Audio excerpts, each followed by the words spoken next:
Hi guys, this is Jeff at Sirens Racing. Just want to show you a new product from Bulletproof Designs. I'll also show you how to install it here in a second. So this is a Billet CNC machine brake pedal. Same dimensions as the stock pedal. The stock one is forged. Like I said, this one's billet, so this one's much more durable.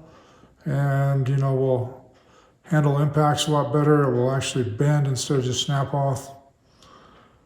It comes with the pad here. I'm going to actually remove that pad and put the stock one on there because this pad's too wide for me. But a lot of you guys seem to love these wide pads. All right, so from here I'll show you how to install it. Okay guys, so to remove the stock pedal, I've already kind of gotten a little too far into this, but anyhow, you remove this brake pedal spring. That just takes a pair of needle nose pliers. And then on the back side of this piece here, this is the shaft. This is the pivot shaft for the brake pedal.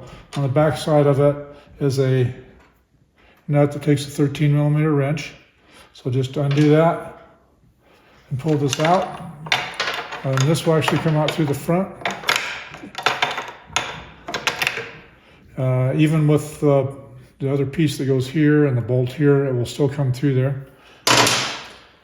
Now the new one is a little bit wider, the dimensions a little bit thicker. So this new one is a little bit thicker through here. And if you put this piece on it in advance, it's going to be a real bear to get it in there. So I'd recommend you install that after you get the pedal in. This bolt needs to be installed before you put the pedal in because it comes in from the front and there's not enough room to do it after it's installed. So the brake pedal, you want to have it almost straight down like this. I'm not quite straight down, but almost. And then push it into this area right down here and it will go through. Now if you try to do it up in this area, it's not going to work out. So just down here low. And then you got to kind of hold your mouth just right and it falls in there. All right, from there, you put this piece back in. Put some thread locker on the nut and tighten that down. And then you can install this piece. It goes right here. It's really easy to install afterwards.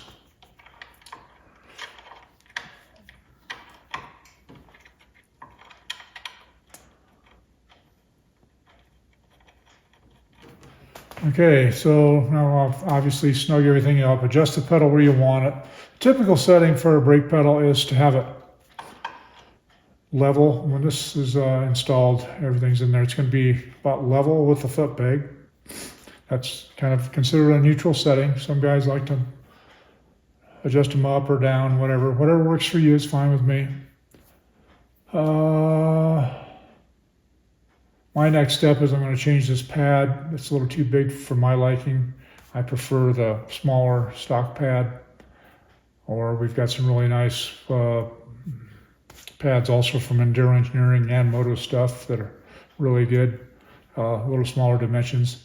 I mean, I know you guys, a lot of you guys love these big pads. I'm just not a fan, so it doesn't work for me. Anyhow, guys, that's really all there is to it. You can change this pedal out in just a couple of minutes. It's definitely stronger than stock. It looks great. It fits well. Easy to install. It's kind of a no-brainer. It's a great product from Bulletproof Designs. Old Bud over there is always making metal chips and machining out some new products. And this is another great one from Bud. So other than that, guys, if you would, please like us on Instagram and Facebook, subscribe to us on YouTube. All those things help us out a lot. We try to help you by providing great how-to videos and also answering all your questions on the phone. So we'd appreciate it if you'd help us out just a little bit. Also, throw us a bone once in a while. We'd love to have your business. And we've got more KTM products in stock than any other company on the planet. More KTM accessories, excuse me. And I think that's about all for now, guys. I hope to see you on the trail this summer in Colorado. Ciao.